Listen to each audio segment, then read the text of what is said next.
who's muted. Okay. Good morning, everyone, and welcome to our Psalms class.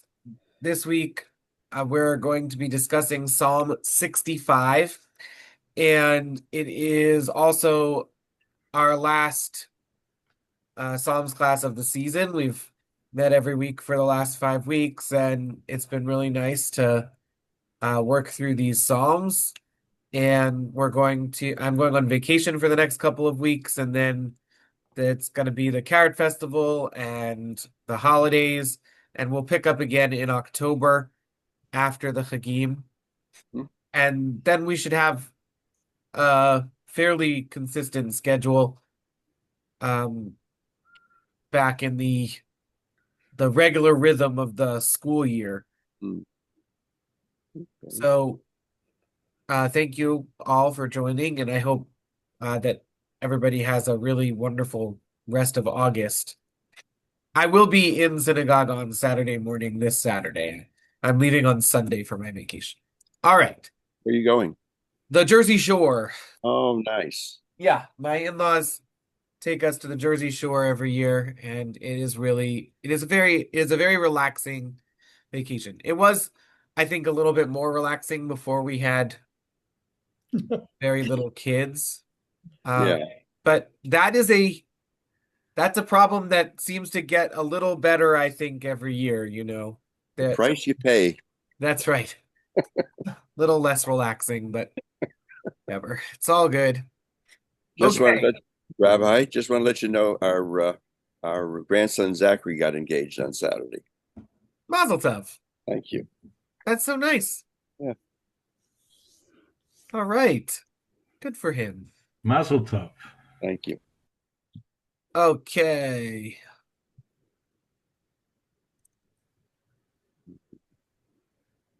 All right. So, like usual, we will read the psalm out loud in Hebrew and then in some translations. And our first read, as we go through, what we're first looking for is what emotions are stirred within us as we read the psalm. What is our experience of hearing this psalm? And then if we were going to use this psalm as a prayer in our own spiritual Mhm. life, how might we use it? All right. Psalm 65. Lamanatseach mizmor leDavid shir. Lecha dumia tehila Elohim b'tzion. Ulecha yeshulam neder.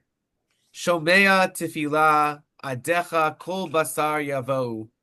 Divrei avonot gavru meni. Pishaenu ata techaprem. Ashrei tivchar utekarev yishkon chatzerecha. Nisbe'a betuv beitecha kedosh heichalecha.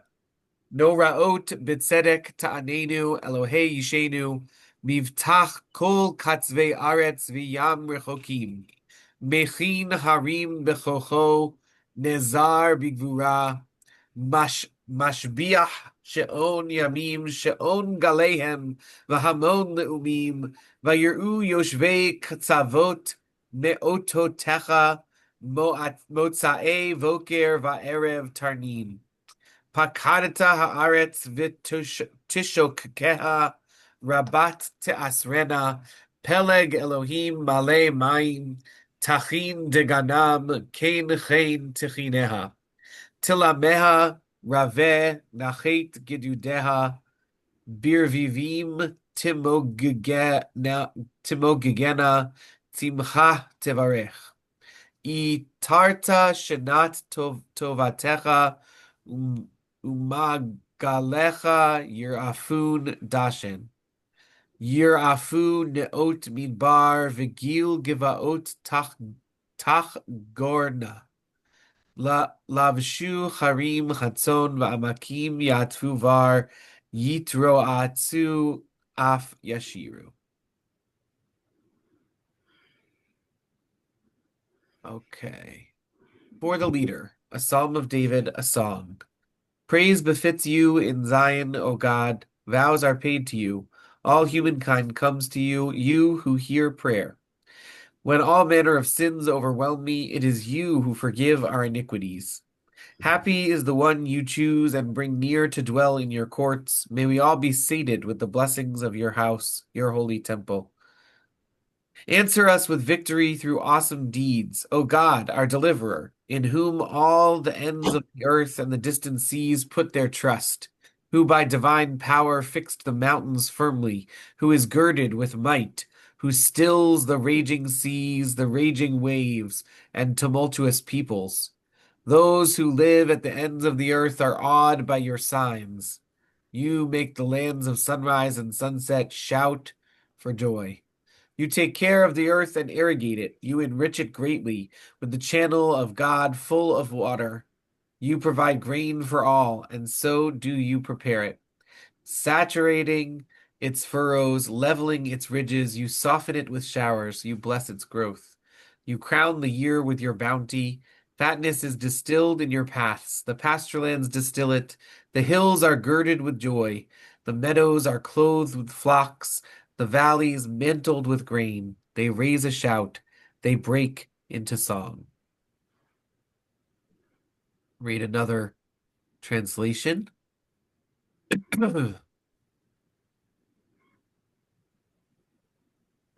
Okay.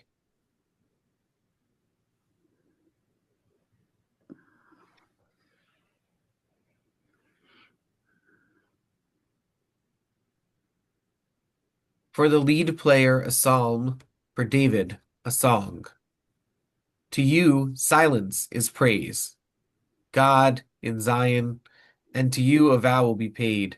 O listener to prayer, unto you all flesh shall come. My deeds of mischief are too much for you, our crimes, but you atone. Happy whom you choose to draw close, he will dwell in your courts. May we be sated with your house's bounty, the holiness of your temple. With awesome acts justly you answer us, our rescuing God, refuge of all the earth's ends, and the far-flung sea, who sets mountains firm in his power. He is girded in might, who quiets the roar of the seas, the roar of the waves, and the tumult of nations. And those who dwell at earth's ends will fear your signs. The portals of morning and evening you gladden. You pay mind to the earth and soak it. You gently enrich it. God's stream is filled with water. You ready their grain, for so you ready it. Quench the thirst of its furrows, smooth out its hillocks, melt it with showers, its growth you will bless. You crown your bountiful year, and your pathways drip ripeness. The wilderness meadows do drip, and with joy the hills are girded. The pastures are clothed with flocks, and the valleys are mantled with grain. They shout for joy, they even sing. All right. First thoughts, reactions, feelings. What what is the emotional experience of this song? Yeah, Murray. Well, I see it as first of all, a person as how shall I say, a follower in the path of God and observing the the rules, the laws, and relying on God, and has who has had a very good experience recently. It's a it's an expression of exaltation, of good feeling. Well, maybe that person has been an investor in Berkshire Hathaway from the beginning, or maybe, yeah, maybe bought Nvidia at its very inception, and now he sees the fruits of his investment. Anyway, who has had, in the family experience, an engagement, a marriage, a birth, or whatever it is. It's one who is very happy, satisfied, and attributes a lot of the good fortune to God, and really expands it across the spectrum, not just to himself.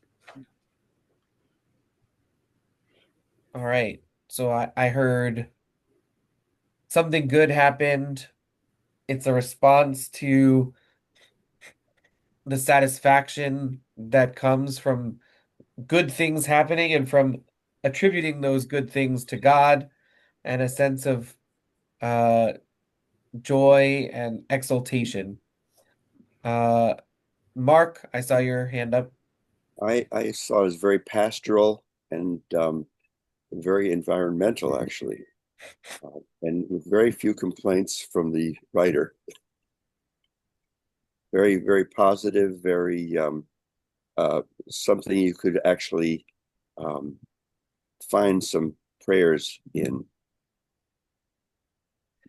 Yeah. So a couple of things about what you just said. First of all, this poem is a poem set in nature, not not set in the language of the military, which many of the Psalms we've looked at had uh metaphors drawn from military from the experience of fighting. But here it's the mountains and the seas and the right sunrise and the sunset, right? Very pastoral kind of imagery. So that's one thing that you said. And another aspect of what you said was that you said that this has like prayerful aspects. And I think that says a lot about you, right? That is to say, it is easier for Mark Handelman to find prayerfulness in the pastoral approach rather than in the militarism of some of our previous psalms. Although you're not the only one, right? This psalm, unlike, five out of the last six, this psalm has uses in the Jewish liturgical tradition. We use this psalm regularly. I mean, not as a whole, but verses from it. Larry. I agree with the current feelings that Mark and Murray described. But what I see in here also is he didn't start there. He started overwhelmed by sin. He started burdened by transgressions. And you who answer prayer, to you all people, when we were overwhelmed by sins, you forgave our transgressions. Blessed are those you choose to bring near to you. That I was far away from you in my mind. I was buried in sin. And now the contrast, having experienced your bounty, your wonders, lets me see how stupid I was to be so buried in sin and overwhelmed by it when all this is here. You are so ready to forgive, and you bring such joy. The hills even sing. I've actually heard fence posts sing, an early Disney movie. They Yeah. doodle. Yeah. Yeah. I uh I did look to see whether the authors of the Sound of Music opening song, The Hills Are Alive with the Sound of Music, were influenced by this psalm. But I couldn't find anything that said that on the internet, which doesn't mean that it isn't the case. Uh, there's certainly something similar in emotional impact, I think, with this verse, that the meadows and the valleys break into song. Alba, did you have your Yeah, hand up? I did. I had my hand up. Um, while you were reading it, I really love hearing it. Um, two songs came into my head as you were reading, and one of them is 'Tis the gift to be simple, 'tis the gift to be free, is the gift to come down where you ought to be. That was one that came into my head. And the second was, oh, beautiful for spacious skies, for amber waves of grain. You Mhm. know, you can be a total jerk, but when you're out there looking at this stuff, it makes you feel pretty insignificant. I mean, this is really gorgeous. And there's that poem, Only God Can Make a Tree. Those three things came into my head. In 1982, my ex-husband and I rode our bikes across the United States. And it took us 2 months to do it because we went mostly in circles. And there wasn't a day that went by that I wasn't awed by the beauty around me. It was like, it was almost too much, you know? And we went to the north side of the Grand Canyon where nobody ever goes. And it was just almost too beautiful. And it makes you feel kind of like your stupid sins. I mean, look at all this stuff. You are so insignificant to this vista and what you're surrounded by. And this particular psalm, when I read it this morning, made me feel like that. Yeah. We went to the North Rim. Oh, right. Yeah, we went the North Rim. It's there's only one road in and one road out. You go to Arizona. Oh no, you go to Las Vegas and turn right, and then left, and you're there. So Yeah.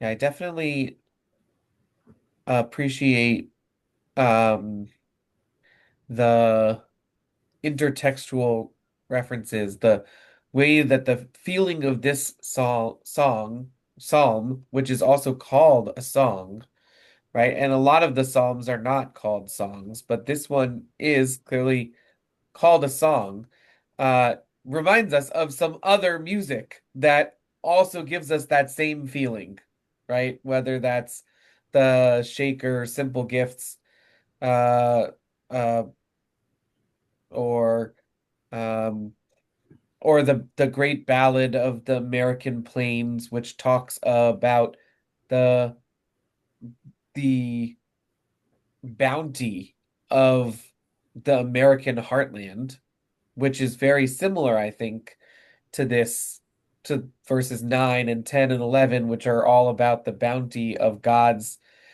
uh irrigation of the grain, and and then or the hills are alive with the sound of music, which is the one that I suggested. All of these musical numbers give us an emotional feeling that of awe and gratitude and joy that are definitely uh present here in this psalm. And I also really appreciated Larry's point that the beginning of this psalm is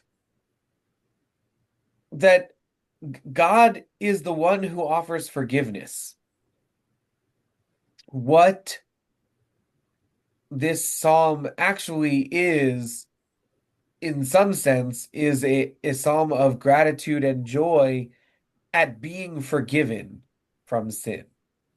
And that gratitude, well, that being forgiven is deeply connected to uh the experience of the harvest. And that is very traditional in our Jewish liturgy, even down to today, which is the reason why Rosh Hashanah and Yom Kippur happen right before the harvest festival of Sukkot is because they're actually all one thematic thing. Without doing the hard work of recognizing our own sins and asking for forgiveness that we do on Yom Kippur, we are unable to have faith that God will bring rain in the rainy season and provide for us a bountiful harvest in the coming year, right? The end of the summer is a scary time because your storehouses are full, right? In the ancient world, you've harvested all of the grain that was growing, but if the rain doesn't come, then you have to make that harvest last for 2 years, right? Like you have to, if the next year is going to be a drought, then whatever you have is what has to last until the next harvest. And in ancient Israelite theology, in ancient Israelite culture, the God's forgiving the people was deeply connected to the rain. And in the second paragraph of the Shema, where it says, if you do good and follow my laws, then what will happen? Rain in its season and the bountiful harvest, right? But if you fail to do God's laws, then God's going to jam up the storehouses of the heavens and the rain will not fall, right? And one of the things that the book of Deuteronomy says over and over, really uh, a deeply important part of ancient Israelite theology, is unlike Egypt, where the Nile floods with regularity on a predictable schedule. And unlike the Tigris and Euphrates rivers of Babylonia, right, of Mesopotamia, the Fertile Crescent, where the rivers are so bountiful that it creates beautiful possibility for a regular, predictable harvest. The land of Israel has no natural irrigation, right? The book of Deuteronomy says this is a land that the eye of the Lord is on, and the only way that there's going to be a harvest is if it rains, right? Which is understood as being the direct hand of God, right? Unlike the other great civilization centers of the ancient Near East, Egypt and Babylonia, right? Which had rivers that irrigated the ground. The land of Israel, which is right in between them, is an arid desert that only blossoms with God's help. And so it's not surprising that sin and forgiveness and the harvest is deeply connected in ancient Israelite theology. And certainly that, I think, is evident in this psalm, right?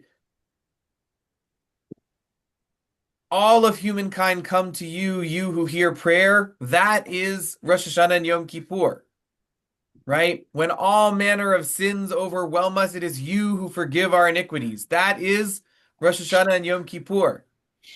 Happy are those who you choose to bring near and live in your courts.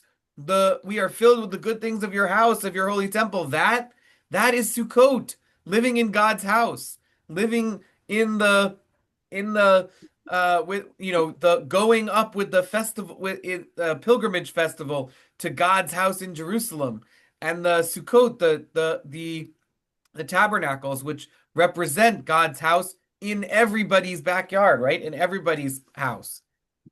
And only when we have that experience of Rosh Hashanah and Yom Kippur, that experience of forgiveness of sin, and that experience of joy and happiness of dwelling with God that we get in Sukkot, then we get the rest of this psalm, where God's answer to that connection is an answer through an answer of power through nature, calming the raging seas, fixing the mountains so that there are no earthquakes or volcanoes, taking care of the earth and irrigating it, providing grain for everybody, crowning the year with bounty, right? That stuff happens because of this relationship with God that's described right at the top. Other thoughts?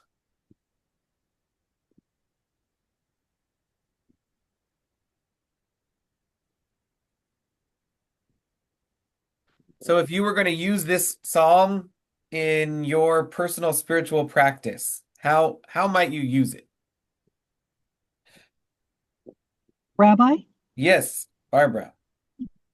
I'm sorry, I don't know how to raise my hand. I'm still learning how to do that. No, that Um, ah, for me, the idea of girded that the mountains are girded with joy, um, it's such a sensual thing and such an experiential thing, and it strikes me that um,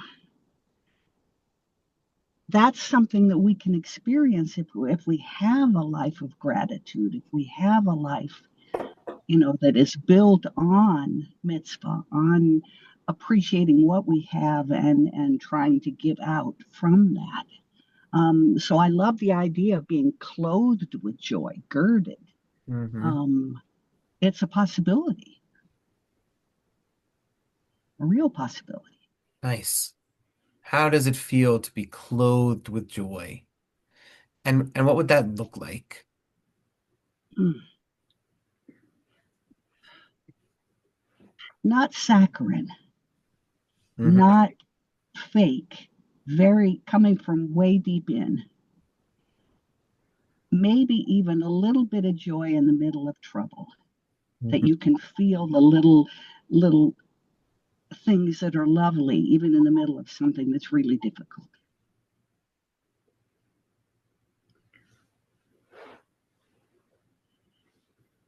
Nice.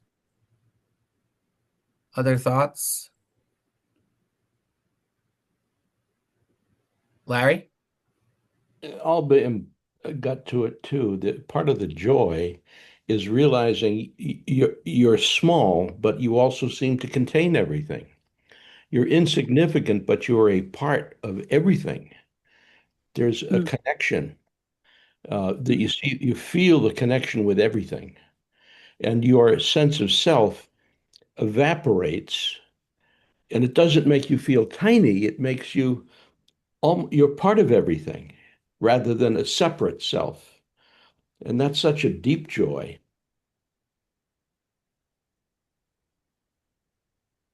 Nice. Murray. Along this theme, Larry had indicated someone before. There's a background. It could be where the individual has been in a slump, has been down in the dumps, had some negative experience, some misfortune, and is had despaired and was giving up. And then suddenly something good happened. What, whether that person may have gone in for surgery because of some problem indicated, and then comes out and the doctor tells the person everything is fine, you're good, etc. And the person says, "Oh, what a wonderful world this is," and all this because God has been there with me and for me, and I just feel so good. I want to shout, and I think your allusion to the hills are filled with the sound of music is really expresses it quite well. Yeah. Yeah. I can I comment? Gary. Yeah. Feeling that joy is very often temporary, I find. You can achieve it at a moment, but then we are faced with sometimes the realities of the day and the feelings or like you said, you have to be militarized to protect. You have to see, you have to do certain business, you have whatever. You're involved in your day, but I don't know if the aim here is to have that joyous feeling all the time as a personality type, or to have a personality type that understands that at certain points in time. I mean, I definitely think that that overall Jewish tradition understands that peak moments are few and far between. And Judaism is a tradition that lives in the journey, in the routine, in the day-to-day continual focus on living a meaningful and just life. And that those day-to-day actions help prepare us for the places where we achieve the peak moments. I guess also the peaks and also the troughs, right? Like uh those hopefully are both of them are fleeting. Um and so I think that's right. And I think we want to try to cultivate in ourselves the ability to have a joy that is about the satisfaction of a life lived in forgiveness, of a life lived in justice. And that satisfaction does not have to be fleeting. Um, and so I think I think joy can be both, there can be both the peaks of joy, but there can also be a kind of more um commonplace joy that accompanies one throughout. Um, Sometimes if we get too hung up on joy as being only fleeting, we miss the kinds of possibility for a sense of shlemut, a sense of satisfaction that also is connected to joy. And I think the sort of cultivating gratitude in ourselves every day helps to to open our hearts to that kind of sustained joy. Or maybe joy isn't the right word. I don't know. Satisfaction I went to. But I think there is something possible about sustained joy. Or maybe we want to say that joy is the peaks and happiness is, I don't know. That language is complicated. But let's say there are two different kinds of joy. A peak kind and a sustained kind. Larry. You almost need to look at the situation because the real joy is is on the lineman. It's on the noticing the difference suddenly when it's changed. When things change, either for the worse or for the better, that moment becomes a peak where you notice the sharp difference. But then when it becomes suffused, it becomes part of, and you choose whether to be suffused with the down or suffused with the up. I think I've done both. I think you can make a choice. But I think you really experience either at the moment of change, when a state changes. Yeah. I mean, I think that's true. That that we do um that we do experience the difference, the the change. And let's look at some of the ways that our tradition uses this psalm. And what's interesting about that is we don't use this psalm in full. I mean, I think it's a beautiful psalm.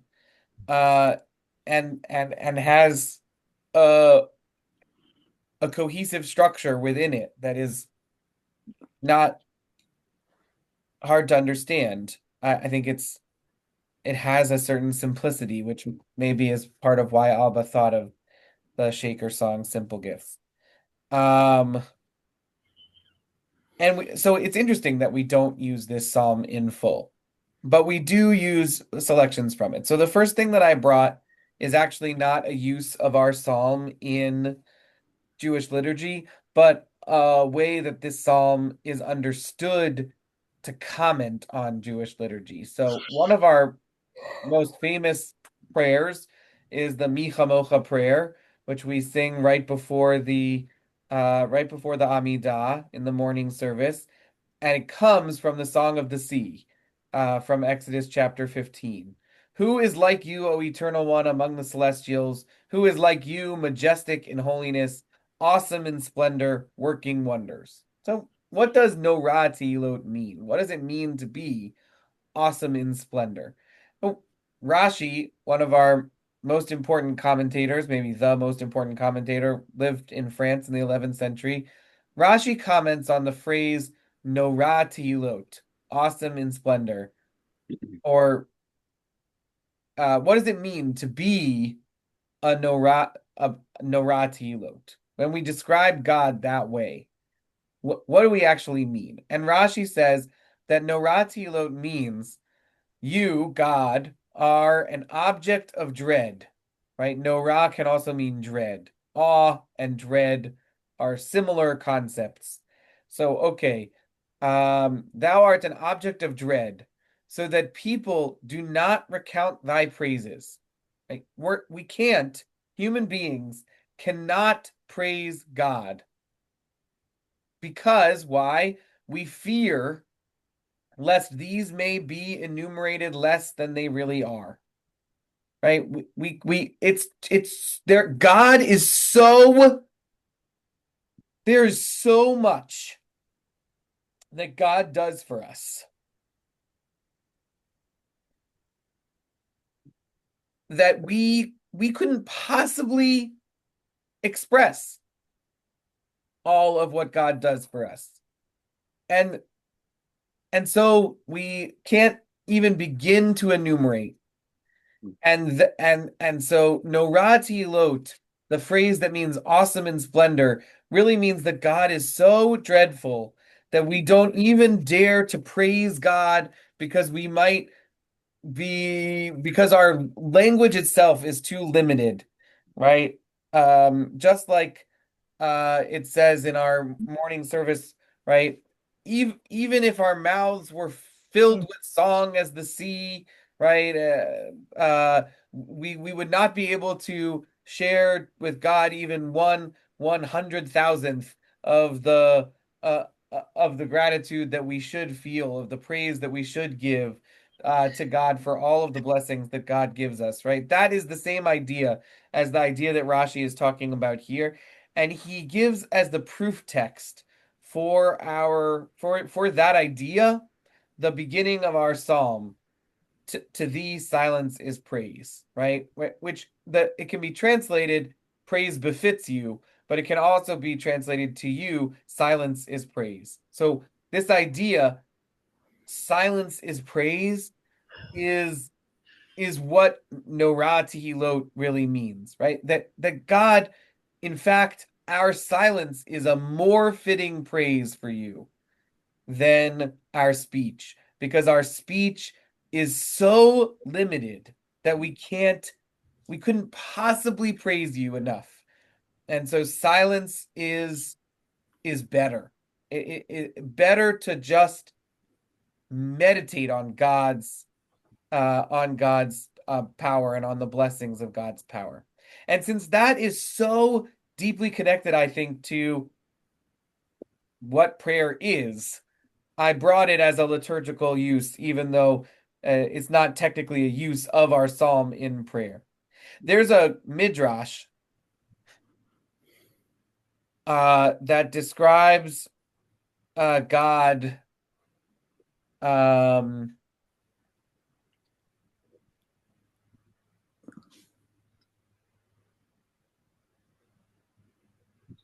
uh,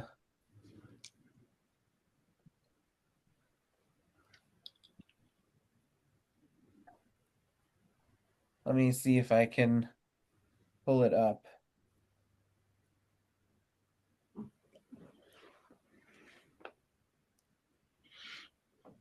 Uh, It's a quarter up, right? yeah.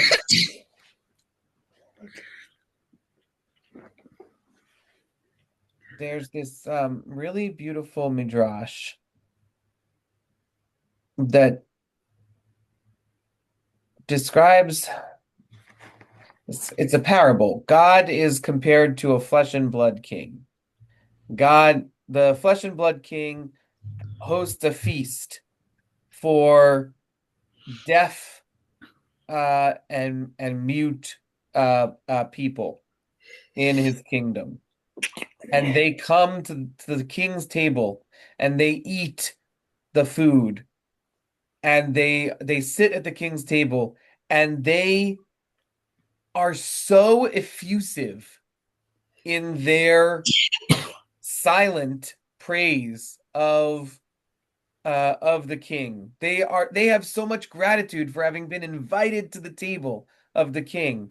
And even though they can't speak because they're mute, and even though they can't hear because they're deaf, they uh they nonetheless through the way that they move their hands and through the expression on their faces, they express so much praise and humility and gratitude to the king. And the king says, "Wow, if the lowliest of my subjects are so can show me such gratitude, how much the more so when I bring in speaking hearing people." And so it brings in a whole table full of speaking, hearing people, and they spend the whole time arguing with each other and yelling at each other, and they don't pay any attention to the king. They're all focused on each other, and it's just a cacophony uh of disrespect and lack of manners. And I mean, the king is so upset at this Right. that he throws them all out of his house and brings back the silent deaf mute population and has them eat the meals with him. And this is like God, who creates the world, first the waters, and the waters just have this silent praise of God that is without words, just a perfect praise of God. Not just the waters, but the animals and the birds, and they're not. It's not like silent, like no sound, but it's silent, like no words. Okay, and the whole all of creation is there praising God, especially the seas, the vast oceans are constantly praising God with their waves and their breakers and whatever. And God says, "Wow, if all of these creations can praise me so beautifully, how much the more when I bring a person into this world who can speak the praises of God." And so God creates humanity, right? And what does humanity immediately do? Get expelled from the Garden of Eden, build the Tower of Babel, rebel against God, and they're filled with violence and theft and fratricide and the whole 9 yards. And so, what does God do? God brings a flood to return the world to its silent, beautiful praise, where it's just the sound of the ocean, and God is like, "Whew, that's so much better." Right? So it's a beautiful midrash, right, about what it means to have gratitude and what it means to be in relationship with God. And I think right, the midrash is on the flood in the time of Noah, but I think it very much connects to this idea that silence is praise. God didn't learn, did he? No, God does bring us back, right?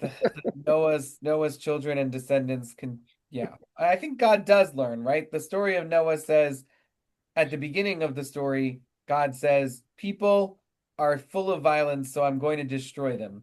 And at the end, God says, people are full of violence from their birth, from inception. This is their natural state.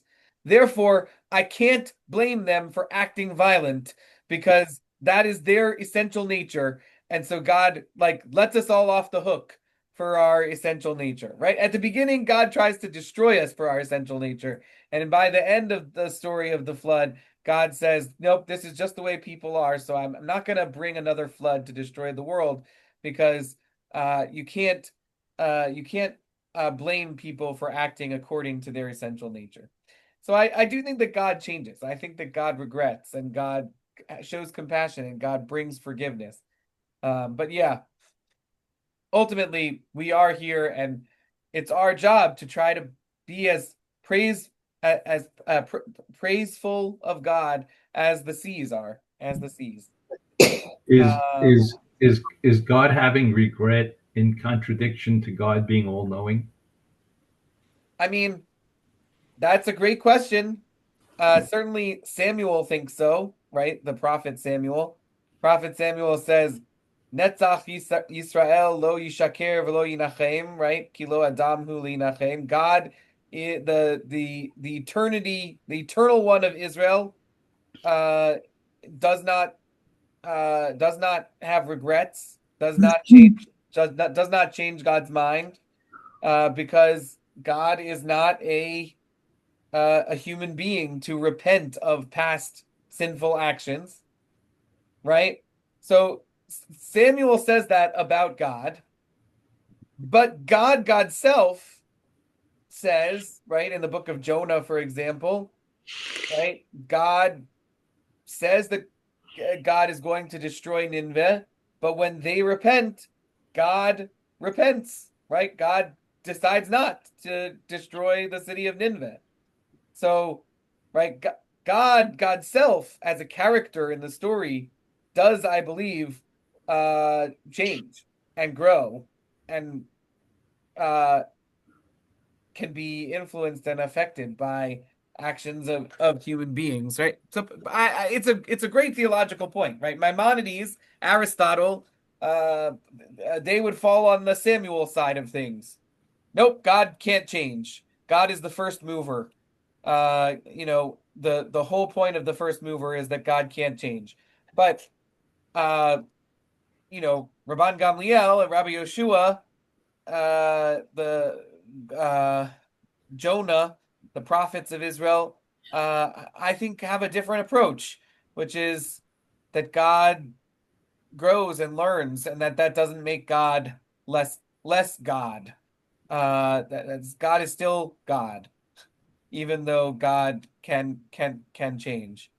Yeah, it's a great theological question. The All right, so in our Psalm, verse 3, which is Shomea Tefillah Adecha Kol Basar Yavo. You probably recognize that if you've come to Selichot services or to Yom Kippur services. That phrase is used constantly in Yom Kippur, and I think it's not an accident that that verse is used in Yom Kippur because of exactly what we were talking about. The beginning of this psalm very much is a Yom Kippur type of modality where God is the forgiver of sin. God is the receptacle of prayer, right? All prayers go to God, and I think that's exactly the attitude that we have on Yom Kippur. That verse is part of an anthology that is used in our Yom Kippur service. Verse 5 is used in our Brit Milah ceremony when we in our circumcision ritual. One of the things that happens, there's a few different places where there's a call and response aspect uh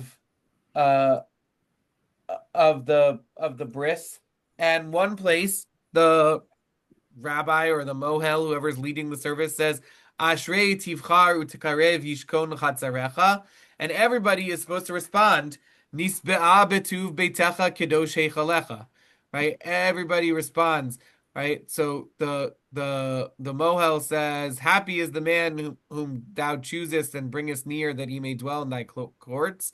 And everybody responds, May we be satisfied with the goodness of thy house, the holy place of thy temple, right? I think this is sort of connected to the idea the in um uh every bris that the child can that every child that comes into the world brings the potential for redemption, and redemption is succinctly uh stated by that verse, that we all want to live in God's house, that we all want to have the to merit to live in God's house. And so the potential redemption that is brought into the world with a new child.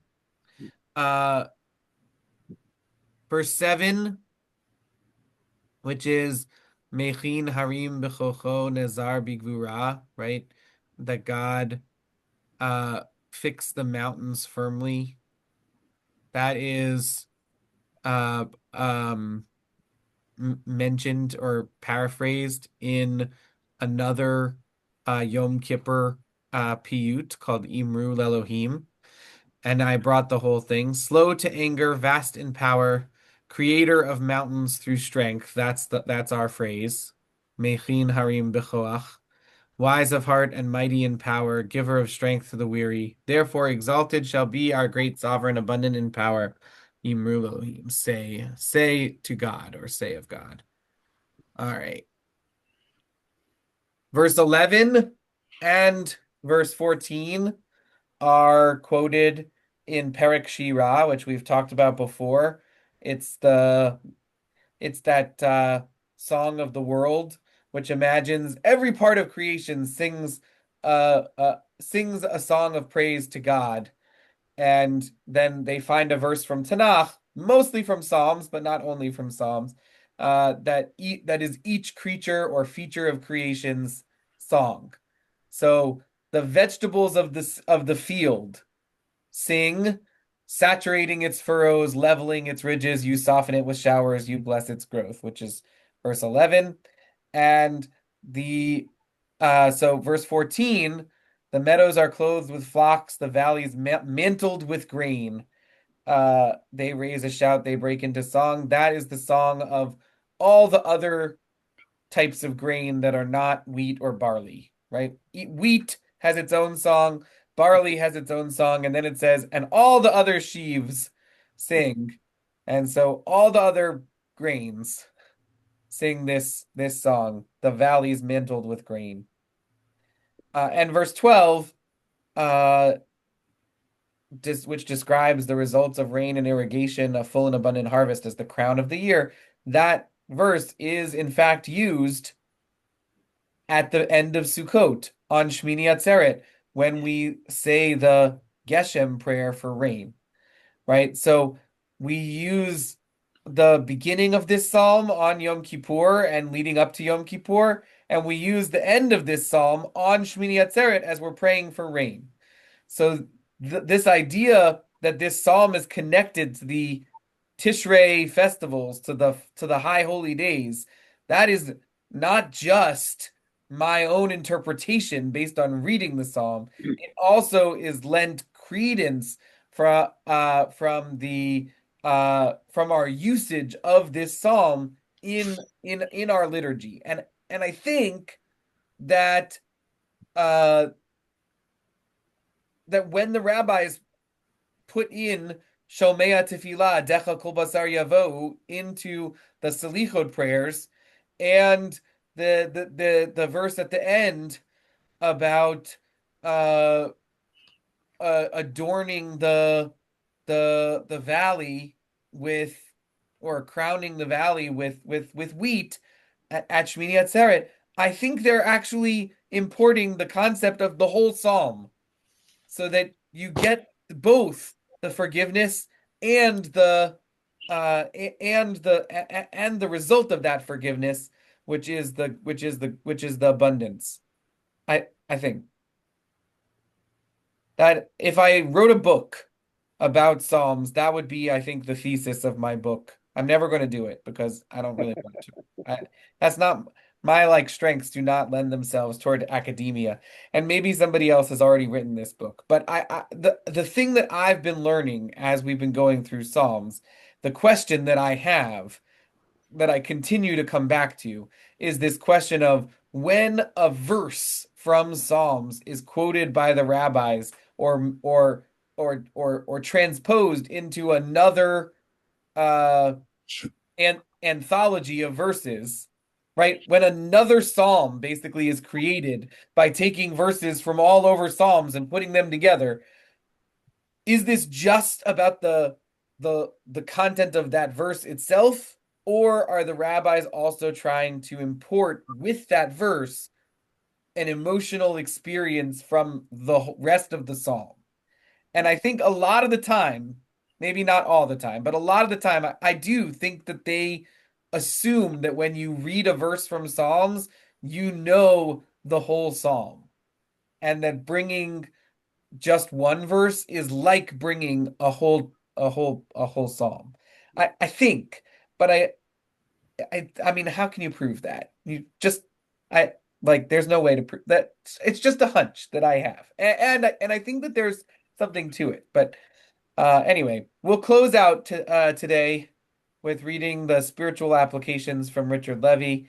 And I hope that since this is the last psalm that we're studying before the High Holy Days, that this psalm, in fact, accompanies you on your journey through Rosh Hashanah and Yom Kippur and Sukkot. I think it's a really great place to end because this psalm is so deeply connected to the theology and relationship that is deeply a part um, of our season of repentance. Rabbi Richard Levy says, "This is surely a psalm to offer out of doors." Right? Rabbi Richard Levy and Mark Handelman had the same idea. This is surely a psalm to offer out of doors, when we can celebrate that God has chosen us to dwell in the holy courts, meaning feeling filled with the goodness, God, the space that is God's house, rather than passing by oblivious to the mountains or the hills. We are encouraged in this psalm to remark on how seamlessly God has sculpted them out of the land. Rather than feel irritated by a rainy day, we need to walk out in it and experience God pouring out the life-giving waters upon us, luxuriating in them as we would a tingling shower, observing how the rains turn brown earth green the next day, then greener still. The hills are girded with gladness can ring true only if we feel glad, and then we can experience what the hills are showing off to us as joy. If we live in flat places, the rain still bestows its gift on the leaves on the trees, on the flowering trees. And if we live near a river or a lake or an ocean, we can appreciate the crashing of waves upon rocks as evidence that God is being faithful to the ancient promise of keeping the powerful waters in check. If storms come, storms that pound the coasts and carry trees and houses with them, we are reminded of how powerful are the waters that God tried to tame at the creation. But if we persist in challenging the rivers and the coasts by trying to tame them with our houses or our fields, we are periodically reminded that we are no match for them, and that only God can properly control them. Nature sings all the time, lullabies at peaceful times, crashing symphonies at tempestuous ones. If we can attune ourselves to her melodies, we too can sing the song of praise to the Creator of all that is, in all its life-threatening, life-restoring awe. Beautiful. Perfect psalm for as I'm about to head out with Alan Goldman to hike up the Woodhall Fire Tower. Nice. Nice. Yeah, take it along. Read it there at the top. Yeah. Thank you, guys. Thank you. Thank you, everybody. Well, See you in October. have a nice vacation, Rabbi. Thank you so much. Yeah. Wonderful. Thank you, everyone.